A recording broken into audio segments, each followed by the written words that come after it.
Hello दोस्तों, Rama mathematics classes में आपका स्वागत है। जैसे कि इसके पिछले वीडियो में हम पढ़ चुके थे सेट नंबर 11। आज देखेंगे सेट नंबर 12।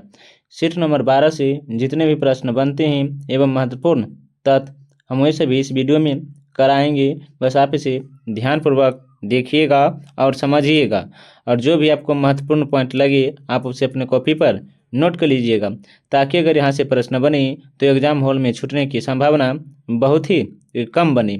आइए बिना समय लेते हुए आगे बढ़ते हैं अपने टॉपिक पर। इसमें से हम सबसे पहले महत्वपूर्ण तथ्य बता देते हैं। बस आप इसे ध्यान से सुनिएगा और समझिएगा, और साथ साथ अपने कॉपी पर भी नोट करते चलिएगा, ताकि एग्जाम में जाने से पहले इसे 1 से 2 बार रिवाइज कर सकिएगा।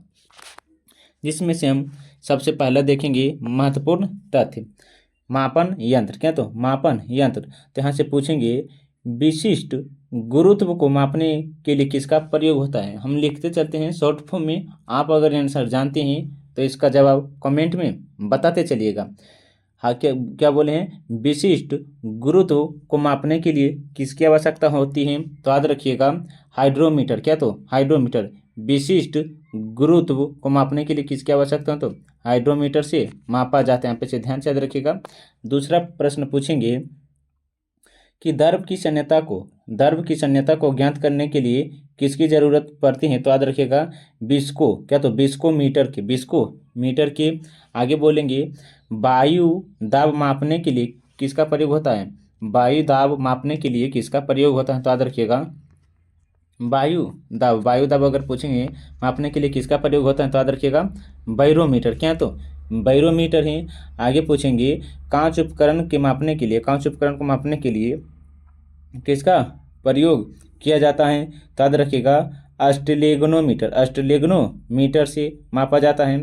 आगे बोलिएगा पहिए की गाड़ी को दूरी मापने के लिए किसका प्रयोग किया जाता है। पहिए वाली गाड़ी द्वारा चली दूरी नापने के लिए किसका प्रयोग आता है, तो ओडोमीटर। किसका, तो ओडोमीटर का प्रयोग होता है। लेकिन पूछेंगे दूर स्थित वस्तुओं के ताप को ज्ञात करने के लिए किसका प्रयोग यंत्र मापा जाता है, तो पायरोमीटर। क्या तो पायरोमीटर से मापा जाता है। भूकंप का पता नापने के लिए किसका प्रयोग किया जाता है मापन यंत्र में, क्या होता है। तो याद रखिएगा सिस्मोग्राफ। क्या तो सिस्मोग्राफ है। किसी ऊंचाई वाले मीनार को नापने के लिए किसका उपकरण किया जाता है, तो सेक्टोमीटर है। क्या तो सेक्स्टोमीटर है। आप इसे ध्यान से याद रखिएगा ऊंचाई वाले वस्तुओं को। इसके अलावा कहें तो दूर की वस्तुओं को स्पष्ट रूप से देखा जा सकता है किसके स्कोप, तो टेलीस्कोप से। दूर की वस्तुओं को देखा जा सकता है टेलीस्कोप से। लेकिन पूछेंगे क्या तो किसी वस्तु का ताप एक निश्चित बिंदु तक बनाए रखने के लिए किसका प्रयोग किया जाता है, तो थर्मामीटर। किसका, तो थर्मामीटर का प्रयोग किया जाता है। समुद्र की गहराई नापने के लिए किसका प्रयोग किया जाता है, तो फाइडोमीटर। क्या तो फाइडोमीटर से। घूमती हुई वस्तु की गति ज्ञात करने के लिए क्या तो गायरोस्कोप। घूमती हुई वस्तु के लिए मापन यंत्र क्या तो गायरोस्कोप है। घूमती हुई तो गायरोस्कोप। आप इसे ध्यान से याद रखिएगा। आइए देखेंगे और कुछ महत्वपूर्ण तथ्य से हमें पूर्ण विश्वास है कि यहाँ से प्रश्न जरूरी आएगा। बस आप इसे ध्यान से सुनिएगा और साथ साथ अपने कॉपी पर नोट करते चलिएगा। आप वीडियो रोक कर भी आप इसे नोट कर सकते हैं। देखिएगा दूसरा महत्वपूर्ण तथ्य बोलते हैं। देखिएगा पृथ्वी का निकटतम ग्रह कौन है। पृथ्वी का निकटतम ग्रह क्या बोले हैं, 1 मिनट देखिएगा। क्या बोले हैं, पृथ्वी का निकटतम ग्रह कौन है, तो शुक्र है। पृथ्वी का निकटतम ग्रह कौन है, तो शुक्र। यहाँ पे इसे ध्यान से याद रखिएगा।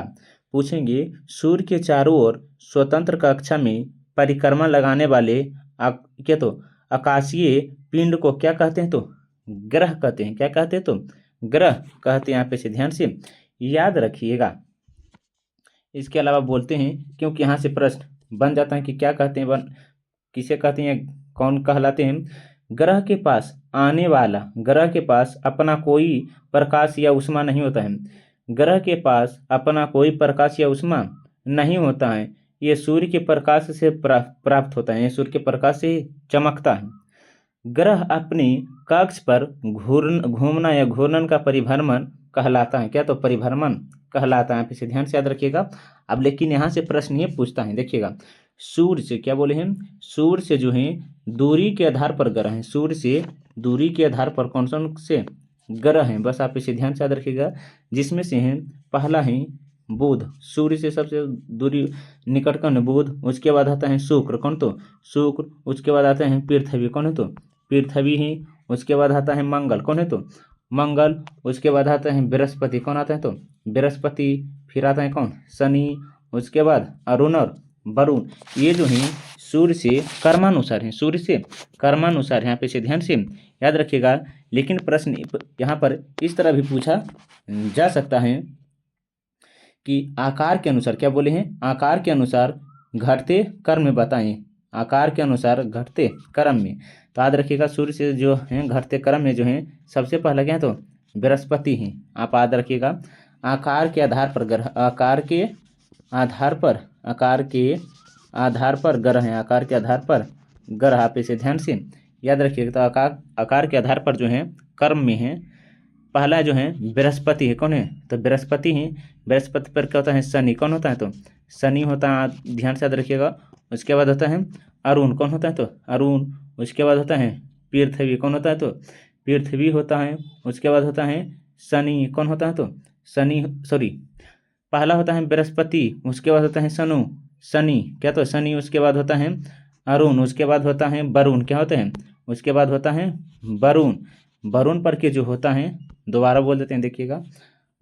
आकार के आधार पर, क्या है? तो आकार के आधार पर, आप ध्यान से याद रखिएगा, आकार के आधार पर है। पहला है बृहस्पति, बृहस्पति पर के क्या है? तो शनि ही, शनि पर के हैं अरुण ही, शनि पर के क्या है? तो अरुण ही, अरुण पर के क्या है? तो वरुण ही, क्या? तो अरुण पर के वरुण। उसके बाद पृथ्वी। उसके बाद शुक्र आता है। उसके बाद मंगल आता है। उसके बाद क्या? तो बुध आता है। पे ध्यान से याद रखिएगा। बृहस्पति, शनि, अरुण, वरुण, पृथ्वी, शुक्र, मंगल, क्या? तो मंगल, पृथ्वी। यहाँ पे से ध्यान से, सॉरी, बुध, क्या? तो बुध। यहाँ पे से ध्यान से याद रखिएगा। आइए देखेंगे और कुछ महत्वपूर्ण तथ्य ग्रह से ही संबंधित। पृथ्वी से दूरी के आधार पर, पृथ्वी से दूरी के आधार पर है। आप इसे ध्यान से याद रखिएगा। पृथ्वी के क्या? तो दूरी के आधार पर। तो पूछेंगे पृथ्वी के दूरी के आधार पर कौन कौन से ग्रह हैं? तो देखिएगा, शुक्र है, कौन? तो शुक्र है। मंगल है, बुध है, बृहस्पति है, शनि है, अरुण है और वरुण है। ये पृथ्वी से दूरी के आधार पर है। जबकि घनत्व के आधार पर पूछेंगे, घनत्व के आधार पर कौन से ग्रह सबसे पहले हैं? तो घनत्व के आधार पर सबसे पहले हैं पृथ्वी। उसके बाद है बुध, शुक्र, मंगल, वरुण, बृहस्पति, अरुण और क्या? तो शनि है, क्या? तो शनि है। सबसे घनत्व वाला ग्रह कौन है? तो शनि है। सबसे ज्यादा कौन है? तो पृथ्वी। यहाँ पे से ध्यान से याद रखिएगा। अब यहाँ से ये प्रश्न भी पूछ सकता है कि यांत्रिक या पार्थिविक ग्रह कौन है? आंतरिक या पार्थिविक ग्रह कौन कौन है? तो आंतरिक अर्थात अंदर, आर्थिक, आंतरिक अर्थ क्या होता है? अंदर। या पार्थिविक ग्रह कौन है? तो देखिएगा, बुध है, शुक्र है, पृथ्वी है और क्या है? तो मंगल है, क्या? तो मंगल है। या बाह्य ग्रह या गैसीय ग्रह, बाह्य ग्रह या गैसीय ग्रह किसे कहते हैं? तो याद रखिएगा, बृहस्पति है, शनि है, बृहस्पति है, शनि है, अरुण है और क्या है? वरुण है। अरुण है और क्या? तो वरुण है। इसके अलावा पूछेंगे तीसरा सबसे बड़ा, तीसरा सबसे चमकीला खगोलीय पिंड कौन है? तीसरा सबसे चमकीला खगोलीय पिंड कौन है? तो शुक्र ग्रह है, शुक्र ग्रह है, शुक्र ग्रह तीसरा सबसे चमकीला खगोलीय पिंड तो शुक्र है। सांझ का तारा या भोर का तारा शुक्र को कहा जाता है। प्रेशर कुकर की स्थिति जैसा ग्रह किसकी होती है? प्रेशर कुकर की स्थिति जैसा ग्रह किसकी होते हैं? तो शुक्र की होती है, शुक्र की। आगे बोले लाल ग्रह तो मंगल है, गर्म ग्रह तो सबसे गर्म ग्रह तो शुक्र है। तारा दृश्य या master of gods, master of god किस ग्रह को कहा जाता है? तो बृहस्पति को कहा जाता है। सबसे हल्का ग्रह शनि है। सौर मंडल का सबसे बड़ा उपग्रह गैनीमीड, जिसे बृहस्पति कहा जाता है। सौर मंडल का सबसे बड़ा उपग्रह गैनीमीड या बृहस्पति है। सौर मंडल का दूसरा सबसे बड़ा उपग्रह टाइटन या शनि है। टाइटन या शनि है।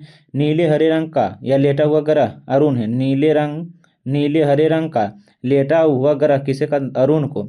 सर्वाधिक ठंडा ग्रह कौन? तो वरुण है। सर्वाधिक ठंडा ग्रह वरुण है। क्या? तो बौना ग्रह जो ग्रह नहीं है कौन है? तो प्लेटो। बौना ग्रह जो ग्रह नहीं तो कौन है? प्लेटो। यहाँ पे इसे ध्यान से याद रखिएगा। जो भी हम बोल रहे हैं आप उसे अपने कॉपी पर नोट कर लीजिएगा, वीडियो रोक रोक कर, क्योंकि यहाँ से अगर प्रश्न बनता है तो आपको एग्जाम में छूटने की संभावना बहुत ही कम बनती है। आइए कुछ और महत्वपूर्ण तथ्य के बारे में आपको हम बताते हैं, बस आप इसे ध्यान से देखिएगा। यहाँ से पूछ सकता है, देखिएगा, लोकसभा में सदस्यों की संख्या। क्या? तो लोकसभा में सदस्यों की संख्या, क्योंकि यहाँ से अगर प्रश्न बनते हैं तो आप इससे भूल ना पाएंगे। देखिएगा, लोकसभा में एक तरफ देते हैं, सॉरी 1 मिनट देखिएगा। लोकसभा में सदस्यों की संख्या, क्या बोले? लोकसभा में सदस्यों की संख्या। लोकसभा में सदस्यों की संख्या पे से याद रखिएगा, लोकसभा में सदस्य की संख्या क्या होता है। तो देखिएगा, एक तरफ दे देते हैं राज्य। क्या? तो एक तरफ दे देते हैं राज्य, दूसरा तरफ दे देते हैं संख्या। क्या? तो संख्या दे देते हैं। देखिएगा, मिजोरम में अगर पूछेंगे, मिजोरम में पूछेंगे लोकसभा सीट कितने हैं? तो 1 है। नागालैंड में कितने हैं? तो 1 है। नागालैंड में कितने हैं? तो 1 है। हम बोलते चलते जा रहे हैं, बस आप इसे ध्यान से सुनिएगा और वीडियो रोककर भी इसे लिख सकते हैं। मिजोरम में 1 है, नागालैंड में भी 1 है, सिक्किम में भी 1 है, त्रिपुरा में 2 हैं, मणिपुर में 2 हैं, गोवा में 2 हैं, अरुणाचल प्रदेश में 2 हैं, मेघालय में 2 हैं, हिमाचल प्रदेश में 4 हैं और उत्तराखंड में कितना है? तो 5 हैं। उत्तराखंड में कितने हैं? तो 5। आप इसे ध्यान से याद रखिएगा। अब यहाँ से 1-2 प्रश्न बनता है, देखिएगा 1 मिनट। प्रमुख दर्रे से संबंधित महत्वपूर्ण तथ्य देखिएगा। प्रमुख दर्रे से महत्वपूर्ण तथ्य देखिएगा, यहाँ से पूछेंगे दर्रे से। क्या? तो दर्रे से देखिएगा, जिसमें से हम पूछेंगे क्या? तो थालघाट दर्रा। क्या? तो थालघाट दर्रा किस राज्य में? तो महाराष्ट्र में। कहाँ है? तो महाराष्ट्र में। थालघाट दर्रा का महाराष्ट्र में। किस मार्ग को जोड़ता है? तो मुंबई से नासिक। मुंबई से नासिक। अगर दूसरा पूछेंगे भोरघाट दर्रा कहाँ है? भोरघाट दर्रा कहाँ है? तो महाराष्ट्र में ही। ये मुंबई से पुणे जोड़ता है। मुंबई से पुणे जोड़ता है। पालघाट दर्रा कहाँ है? पालघाट दर्रा जो है केरल में। पालघाट दर्रा कहाँ है? तो केरल में। कलपक्कम से कोयम्बटूर जोड़ता है। कलपक्कम से कोयम्बटूर या नीलगिरी से अन्नामलाई के मध्य। नीलगिरी से अन्नामलाई के मध्य कौन सा दर्रा है? तो पालघाट दर्रा है। कौन सा दर्रा है? तो पालघाट दर्रा है। आप इसे ध्यान से याद रखिएगा। इसके अलावा क्या है? तो देखिएगा 1 मिनट, देखिएगा क्या बोले हैं। तो काराकोरम दर्रा कहाँ है? तो लद्दाख में है। काराकोरम दर्रा कहाँ पड़ता है? तो लद्दाख में पड़ता है। भारत और चीन को जोड़ता है। भारत और चीन को जोड़ता है। भारत प्लस क्या? तो चीन जोड़ता है। आप इसे ध्यान से याद रखिएगा। दूसरा है क्या? तो लानक दर्रा लद्दाख में है। लानक दर्रा कहाँ पड़ता है? तो लद्दाख में। भारत प्लस चीन को ही जोड़ता है। इसे ध्यान से याद रखिएगा। इसके अलावा है खरदुला दर्रा जो है ये भी कहाँ? तो लद्दाख में। भारत प्लस किसको जोड़ता है? तो चीन। भारत प्लस किसको? तो चीन। आप इसे ध्यान से याद रखिएगा। इसके अलावा है चांग दर्रा। क्या है? तो चांग दर्रा कहाँ है? तो लद्दाख में। चांग दर्रा क्या है? तो लद्दाख में। भारत और चीन को ही जोड़ता है। क्या? तो देशपल्ला दर्रा लद्दाख में। देशपल्ला दर्रा भी कहाँ है? तो लद्दाख में। भारत और चीन को ही जोड़ता है। क्या? तो जाराला दर्रा लद्दाख में ही है। जाराला दर्रा कहाँ? लद्दाख में ही है। भारत और पाकिस्तान को जोड़ता है। आप इसे ध्यान से याद रखिएगा, क्योंकि यहाँ से डायरेक्ट प्रश्न पूछ भी सकता है कि कौन से दर्रा कौन से राज्य में है। दूसरा है बुर्जिल दर्रा। क्या? तो बुर्जिल दर्रा जो है, बुर्जिल दर्रा जो पड़ता है जम्मू कश्मीर में। कहाँ? तो जम्मू कश्मीर में है। श्रीनगर से गिलगिट को जोड़ता है। श्रीनगर से गिलगिट को जोड़ता है। बारालाचा दर्रा हिमाचल प्रदेश में है। बारालाचा दर्रा कहाँ है? तो हिमाचल प्रदेश में। बारालाचा दर्रा हिमाचल प्रदेश में। बारालाचा दर्रा हिमाचल प्रदेश में। यहाँ पद रखिएगा। किसको जोड़ता है? तो लेह से मनाली को जोड़ता है। आगे है शिपकिला दर्रा हिमाचल प्रदेश में। शिपकिला दर्रा कहाँ? तो हिमाचल प्रदेश में है। शिमला और तिब्बत को जोड़ता है। शिमला और तिब्बत को जोड़ता है। आगे है माना दर्रा, नीति दर्रा और मोलिंगला दर्रा। माना दर्रा, नीति दर्रा, मोलिंगला दर्रा ये कहाँ पड़ता है? तो उत्तराखंड में। कहाँ पड़ता है? तो उत्तराखंड में। किसको जोड़ता है? तो भारत और चीन को। भारत और चीन को जोड़ता है। इसके अलावा है पीर पंजाल दर्रा। पीर पंजाल दर्रा जो है जम्मू कश्मीर में है। जम्मू कश्मीर, जम्मू और श्रीनगर को जोड़ता है। जम्मू और कश्मीर को ही जोड़ता है। बनिहाल दर्रा जम्मू कश्मीर में है। जम्मू और श्रीनगर जम्मू को जोड़ता है। जेलिपला दर्रा सिक्किम में है। गंगटोक और ल्हास को जोड़ता है। रोहतांग दर्रा हिमाचल प्रदेश, रोहतांग दर्रा हिमाचल, मनाली और लेह को जोड़ता है। बोमडीला दर्रा अरुणाचल प्रदेश में भारत और तिब्बत को जोड़ता है। दीफू दर्रा या पासंग क्या तो पासंग दर्रा कहाँ? तो अरुणाचल प्रदेश में है। अरुणाचल प्रदेश और म्यांमार को जोड़ता है। तुजू दर्रा मणिपुर में। तुजू दर्रा मणिपुर में, मणिपुर और म्यांमार को जोड़ता है। आप इसे ध्यान से याद रखिएगा ताकि अगर यहाँ से प्रश्न बने तो छूटने की संभावना बहुत ही कम बन सके। आगे क्या? तो देखिएगा हॉर्नबिल फेस्टिवल किस राज्य में मनाया गया है? तो नागालैंड में। हॉर्नबिल क्या बोले हैं? हॉर्नबिल फेस्टिवल कहाँ मनाया गया है? तो नागालैंड में मनाया गया। कहाँ? तो नागालैंड में मनाया गया है। तो देखिएगा हॉर्नबिल फेस्टिवल महोत्सव नागालैंड में। से केन्या पर्व नागालैंड में। क्या? तो माओत्सुंग पर्व नागालैंड में मनाया गया है। क्या? तो अथुरियम महोत्सव मिजोरम में। अथुरियम महोत्सव क्या बोले हैं? अथुरियम महोत्सव या चापचारकूट पर्व कहाँ? तो क्या? तो मिजोरम में ही मनाया गया था। साजिबू चेइराबो कांगचिंगाम ये कहाँ? तो मणिपुर में मनाया गया है। बांग्ला पर्व मेघालय में मनाए गए हैं। कोनसोंग नृत्य जो उत्सव कहाँ? तो मेघालय में मनाए गए हैं। असम अम्बुबाची मेला पर्व कहाँ? तो असम में मनाया गया है। बिहू पर्व कहाँ? तो असम में मनाया गया है। इसके अलावा है तेलंगाना क्या? तो बोठुल कम्मा तेलंगाना में। बस्तुकम्मा कहाँ? तो तेलंगाना में। लोहसांग साग दाबादी कहाँ? तो सिक्किम में मनाया गया है। खर्ची पूजा त्रिपुरा में मनाया। खर्ची पूजा कहाँ? तो त्रिपुरा में मनाया गया। आप इसे ध्यान से याद रखिएगा। अगर यहाँ से प्रश्न बनी तो छूटने की संभावना बहुत ही कम बनी। आइए देखते हैं कुछ और महत्वपूर्ण तथ्य जो हैं जलप्रपात से संबंधित। देखिएगा जलप्रपात से संबंधित महत्वपूर्ण तथ्य हैं। कुंचिकल जलप्रपात किस नदी पर है? तो वाहरी नदी पर। वाहारी नदी पर है। कुंचिकल क्या बोले हैं? कुंचिकल जलप्रपात कहाँ? तो वाहारी नदी पर। वाहारी नदी कहाँ पड़ता है? तो कर्नाटक में। कहाँ? तो कर्नाटक में है। जो भारत में सबसे ऊंचा जलप्रपात है। भारत में सबसे ऊंचा जलप्रपात कुंचिकल जलप्रपात है। चित्रकूट जलप्रपात इंद्रावती नदी पर है। चित्रकूट जलप्रपात क्या बोले हैं? चित्रकूट जलप्रपात किस नदी पर है? तो इंद्रावती नदी पर है। कहाँ? तो छत्तीसगढ़ में है। आगे है जोक या गरसोप जलप्रपात या महात्मा गांधी जलप्रपात। जोक, गरसोप या महात्मा गांधी जलप्रपात कहाँ है? तो सारावती में किस नदी पर है? तो सारावती नदी पर कर्नाटक में पड़ता है। शिव समुद्रम जलप्रपात कावेरी नदी पर है। शिव समुद्रम जलप्रपात कहाँ? तो कावेरी नदी कहाँ? तो कर्नाटक में। कहाँ? तो कर्नाटक में पड़ता है। लेकिन आगे देखिएगा धुआंधार या दूधगर जलप्रपात या कपिलधारा जलप्रपात कहाँ? तो धुआंधार या दूधगर जलप्रपात कहाँ? तो नर्मदा नदी पर है। नर्मदा नदी पर कहाँ? तो मध्य प्रदेश में पड़ता है। कहाँ? तो मध्य प्रदेश में पड़ता है। आगे जो है क्या? तो देखिएगा डुडुमा जलप्रपात मंचकुंड नदी पर है। डुडुमा जलप्रपात मंचकुंड नदी पर है। और किस राज्य में है? मंचकुंड डुडुमा जो मंचकुंड नदी पर है किस राज्य में है? तो किस राज्य में पड़ता है? तो ओडिशा में। कहाँ? तो ओडिशा में। चूलिया जलप्रपात चंबल नदी पर राजस्थान में है। चूलिया जलप्रपात चंबल नदी राजस्थान में है। गोक जलप्रपात घाटप्रभा नदी पर कर्नाटक में। कहाँ? तो कर्नाटक में पड़ता है। इसके जो अलावा क्या? तो देखिएगा दूध सागर जलप्रपात क्या बोले हैं? दूध सागर जलप्रपात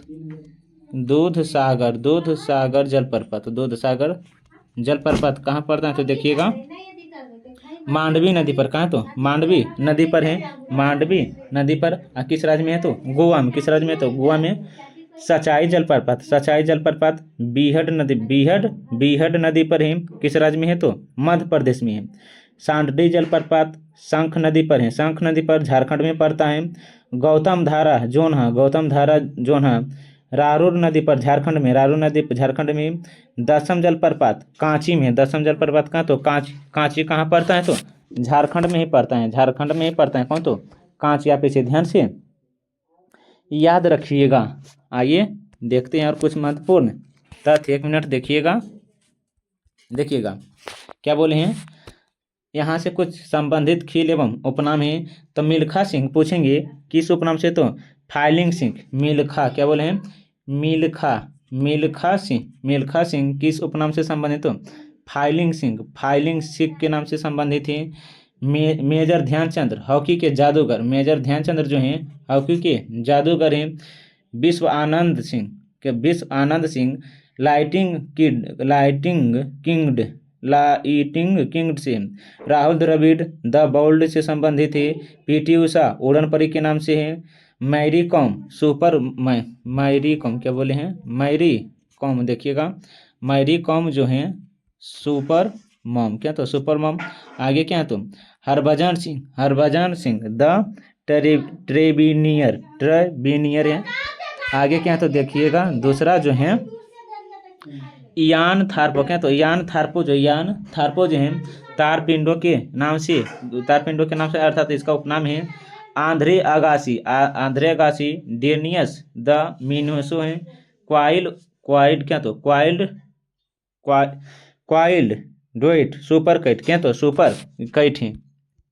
आगे देखिएगा 1 मिनट देखिएगा, ये जो महत्वपूर्ण तथ्य होगा दिवस से महत्वपूर्ण संबंधित तथ्य होगा। देखिएगा अंतर्राष्ट्रीय मित्रभाषी दिवस, अंतर्राष्ट्रीय मातृभाषा दिवस कब मनाया गया, तो अंतर्राष्ट्रीय मातृभाषा दिवस कब मनाया गया है, तो याद रखिएगा 21 फरवरी को।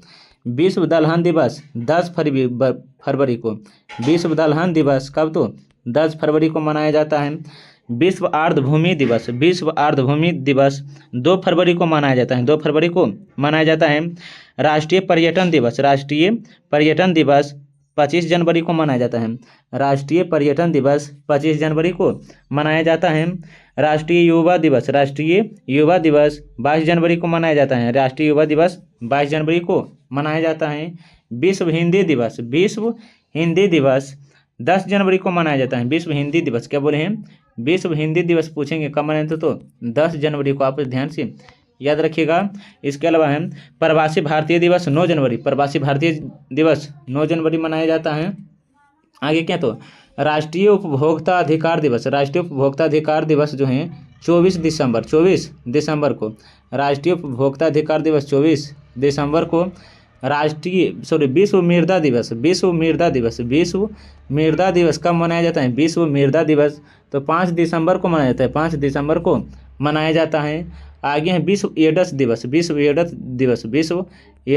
जो है 1 दिसंबर को मनाया जाता है, 1 दिसंबर को मनाया जाता है। विश्व पोलियो दिवस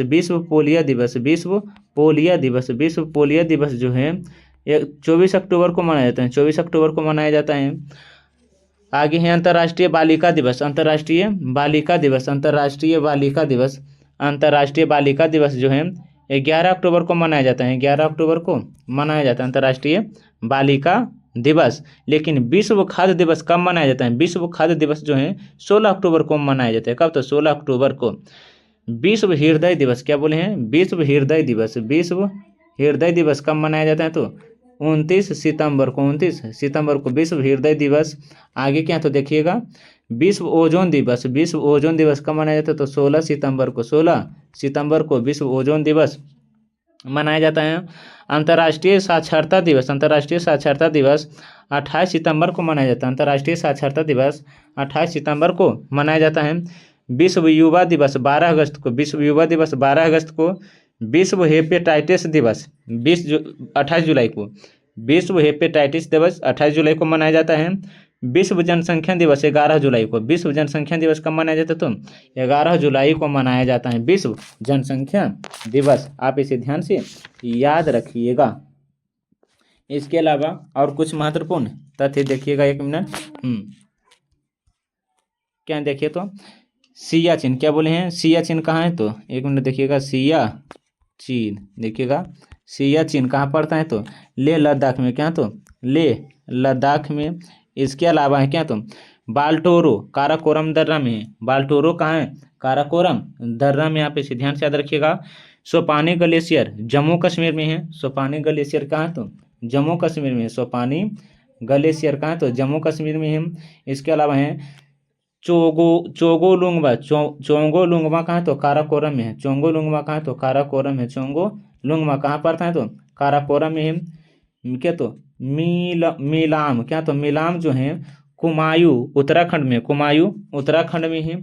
आगे देखिएगा दूसरा है जो है चौड़ाबाड़ी कहाँ है? तो उत्तराखंड में। चौड़ाबाड़ी कहाँ है? तो उत्तराखंड में है। गंगोत्री उत्तराखंड में है। जेमू जम्मू कश्मीर में। जेमू कहाँ पड़ता है? तो जम्मू कश्मीर में। जेमू। ये सभी जो हम अब बता रहे हैं ये सभी हिमनद है। क्या? तो हिमनद। जेमू जेमू हिमनद। जेमू हिमनद सिक्किम में है। रूपला हिमनद पाक अधिकृत कश्मीर पीओके पर है। क्या? तो खुरपोपिन कहाँ है? तो खुरपोपिन काराकोरम में है।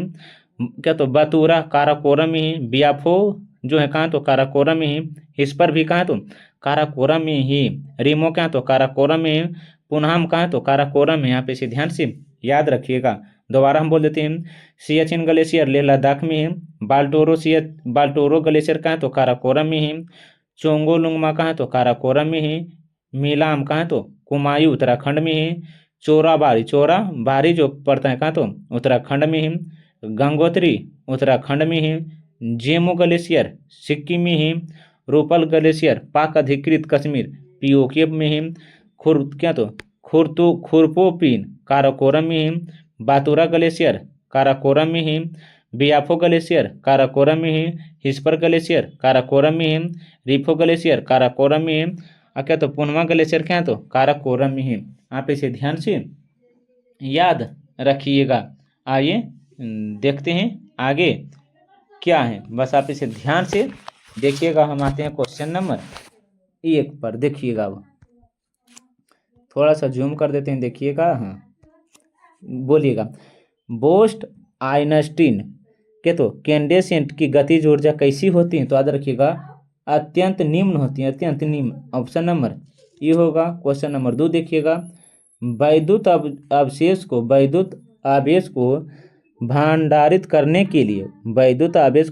करने के लिए प्रयुक्त उपकरण को क्या कहते हैं? प्रयुक्त उपकरण को क्या कहते हैं? तो याद रखिएगा संध्यारी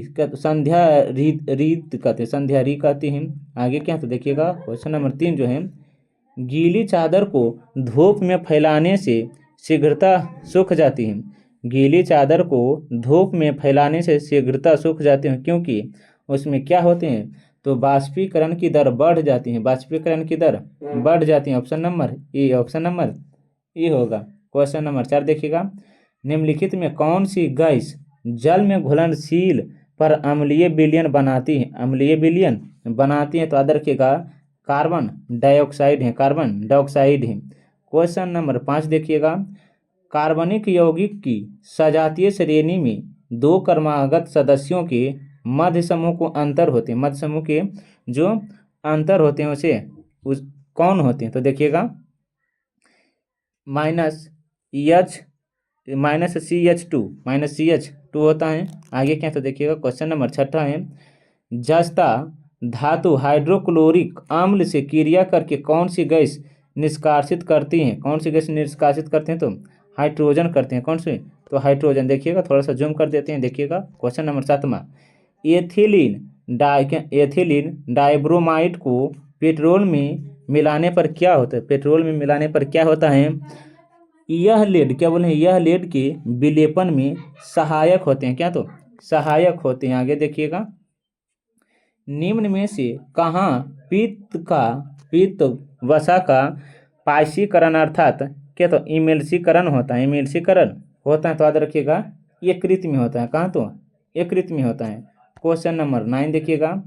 अर्धसूत्री विभाजन के फलस्वरूप समजात गुणसूत्र के मध्य खंडों का आदान प्रदान क्या कहलाता है? खंडों का आदान प्रदान क्या? तो परगमन कहलाता है। क्या? तो परगमन कहलाता है। देखिएगा क्वेश्चन नंबर 10 देखिएगा। क्वेश्चन नंबर 10 क्या है? देखिएगा 1 मिनट। हाँ छोटी आंत से निकलने वाला कौन सा हार्मोन आंतरिक रस तथा अग्नाशय रस से के स्राव से को नियंत्रित करता है। तो इसका जो होगा क्या, तो सेक्रेटिन है ऑप्शन नंबर सी है। आगे देखिए क्वेश्चन नंबर 11 जो है क्या, तो अंतराली संयोजी उत्तक जोड़ता है, अंतराली संयोजी उत्तक जोड़ता है। तो आवरणों को पेचिश से जोड़ता है। क्वेश्चन नंबर देखिएगा 12, हाइड्रोलोशन बैक्टीरिया और सूक्ष्मजीव प्रतिरोधी एजेंट हैं। यह मानव शरीर को कहाँ प्रभावित करता है, तो देखिएगा यह जो है मानव शरीर को तंत्रिका तंत्र में प्रभावित करता है, तंत्रिका तंत्र में। आगे देखिएगा हृदय का चक्र एक चक्रीय प्रक्रम है, हृदय का चक्र एक चक्रीय प्रक्रम है जो पाया जाता है एक धड़कन में पाया जाता है। क्या, तो एक धड़कन में पाया जाता है। जैव आवर्धन से क्या तात्पर्य है, अर्थात जैव आवर्धन से क्या तात्पर्य है, तो देखिएगा उत्तरोत्तर क्या बोले हैं, उत्तरोत्तर पोषण स्तरों के बीच जीवों में के तो पीड़न राशियों की मात्रा बढ़ना। ऑप्शन नंबर क्या होगा, तो बी होगा। आगे देखिए क्वेश्चन नंबर 15, अनावृत जीवियों में पत्रकलिका द्वारा वर्धी प्रजनन किसमें देखा जा सकता है, वर्धी प्रजनन किसमें देखा जा सकता है, तो याद रखिएगा साइकस में। किसमें, तो साइकस में। ऑप्शन नंबर सी होगा। आगे देखिए क्वेश्चन नंबर 16, अशोक को विश्व के महान सम्राटों में सर्वश्रेष्ठ इसलिए माना जाता है क्योंकि वह कौन से कार्य किए थे, तो याद रखिएगा उसने नैतिक के उच्चतम आदर्श द्वारा शासन की, उसने नैतिकता के उच्चतम आदर्श द्वारा शासन किया। ऑप्शन नंबर बी होगा। आगे देखिएगा क्वेश्चन नंबर 17वां है, चोल शासक राजराज प्रथम ने तंजौर के बृहदेश्वर मंदिर का निर्माण करवाया था। यह मंदिर किस देवता को समर्पित है, यह मंदिर जो है किस देवता को समर्पित है, तो भगवान शिव को। ऑप्शन नंबर ए, ऑप्शन नंबर ए। देखिएगा आगे मिस्र में पुरातन ममियों की धमनियाँ किससे उचित परीक्षणों के कारण अक्षुण्ण पाई जाती हैं, क्या, तो अक्षुण्ण पाई जाती हैं। तो देखिएगा इसका जो होगा ऑप्शन नंबर सी होगा, ऑप्शन नंबर सी, प्रत्यस्था तंतु के कारण। देखिएगा क्वेश्चन नंबर 19 देखिएगा, नीचे दिए गए कथनों पर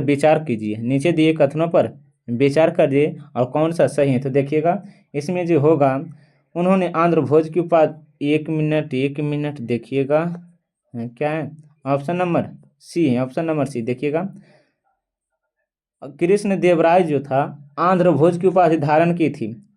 कृष्ण देवराय के दरबार में 8 तेलुगु प्रसिद्ध कवि रहते थे, ये भी सही है। उन्होंने क्या, तो नागलापुरम नामक नगर की स्थापना की, ये भी सही है। उन्होंने एक महाकाव्य आमुक्त माल्यद की रचना की, ये भी सही। तो किसने किया था, कृष्णदेव राय ने, ये सभी कृष्णदेव राय ने किया था। आगे क्या, तो अलाउद्दीन खिलजी के समय गायसुद्दीन तुगलक कहाँ का राज्यपाल था, अलाउद्दीन खिलजी के समय गायसुद्दीन तुगलक कहाँ का राज्यपाल था, तो याद रखिएगा पंजाब का राज्यपाल था, पंजाब का। किस सिख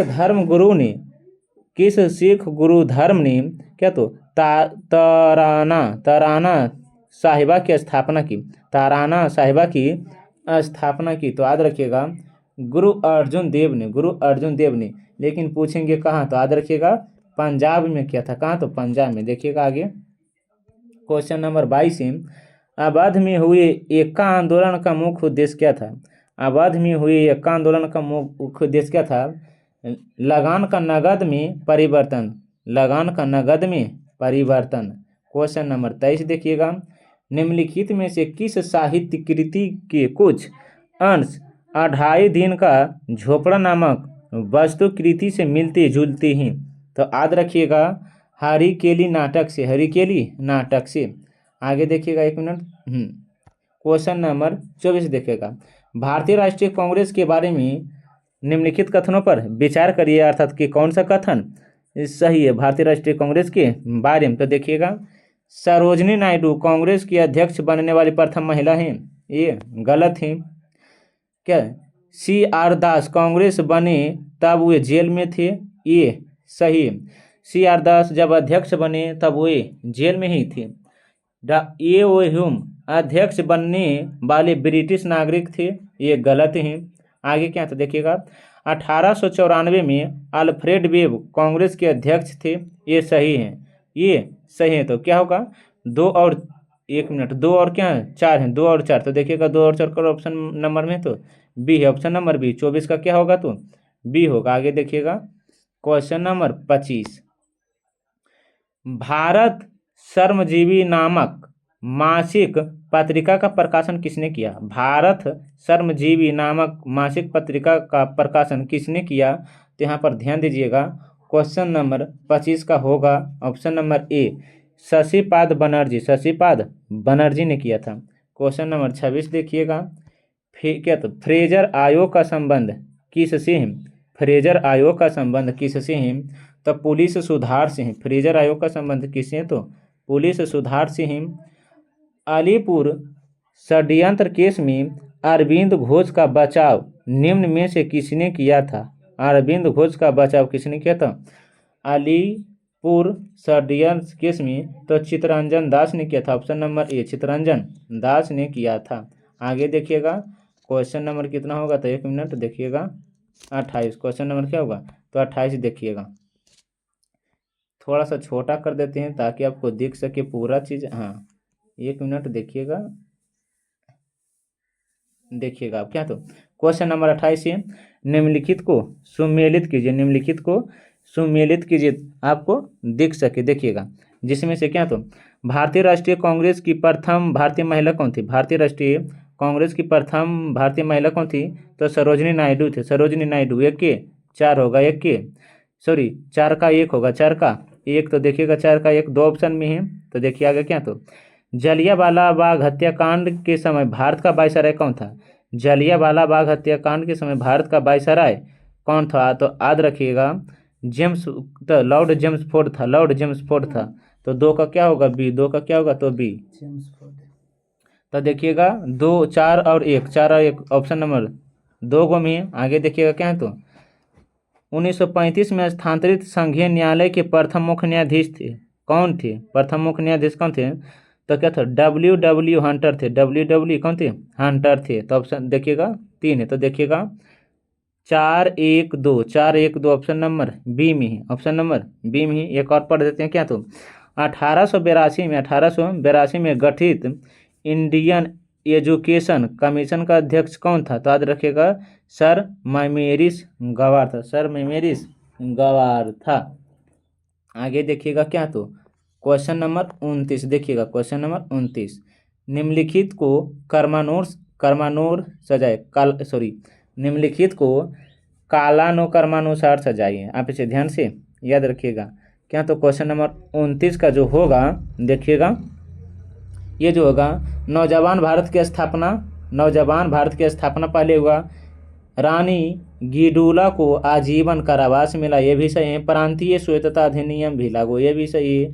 नौसेना विद्रोह, तो ऑप्शन नंबर ए होगा 29 का ए। तो 1 2 3 सही, 1 2 3 से आप ध्यान से याद रखिएगा।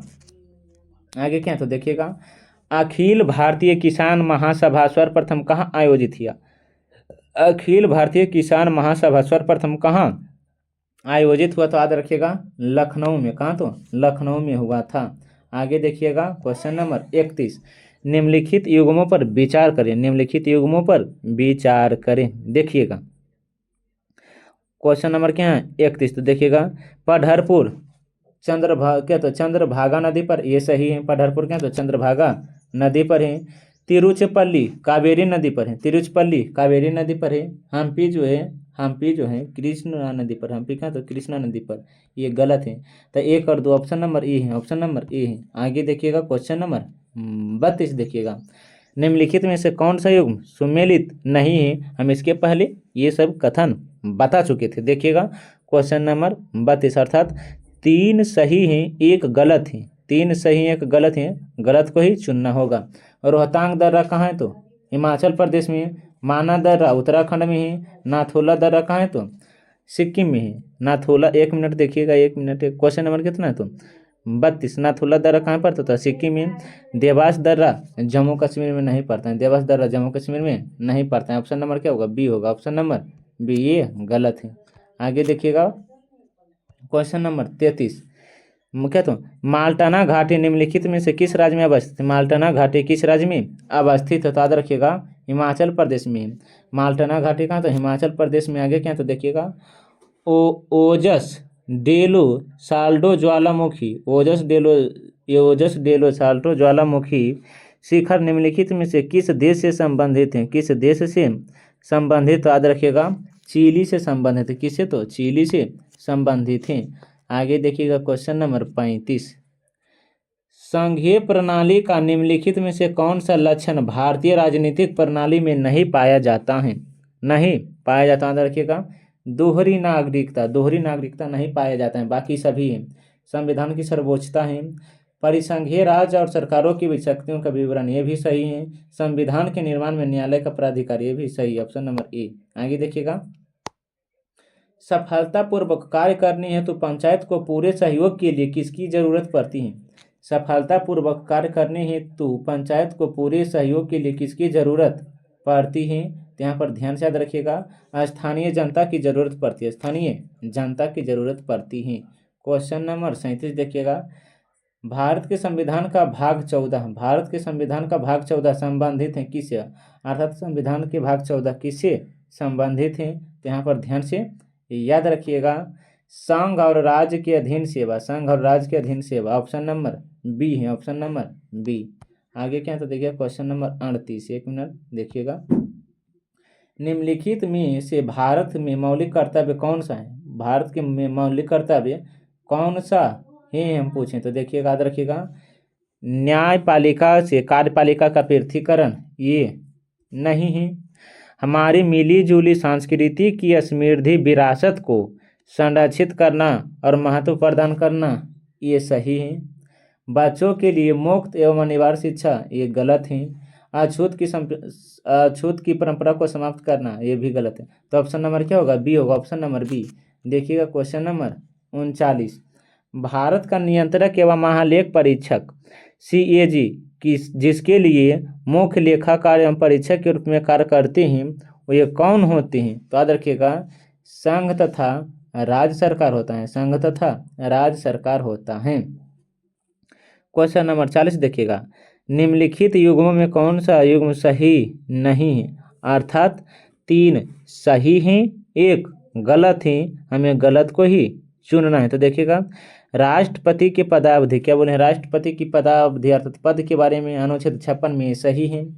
राज्यपाल का शपथ अनुच्छेद 159 में, ये भी सही है। कृषि तथा पशुपालन में सुधार अनुच्छेद कितना? तो 48, ये भी सही है। मूल अधिकारों की रक्षा एवं उच्च न्यायालय 226 में, ये नहीं है, ऑप्शन नंबर डी होगा, ऑप्शन नंबर डी। आगे देखिएगा क्या? तो क्वेश्चन नंबर 41 निम्नलिखित में कौन एक प्रक्षेपण वाहन तकनीकी नहीं है? कौन प्रक्षेपण वाहन तकनीकी नहीं है?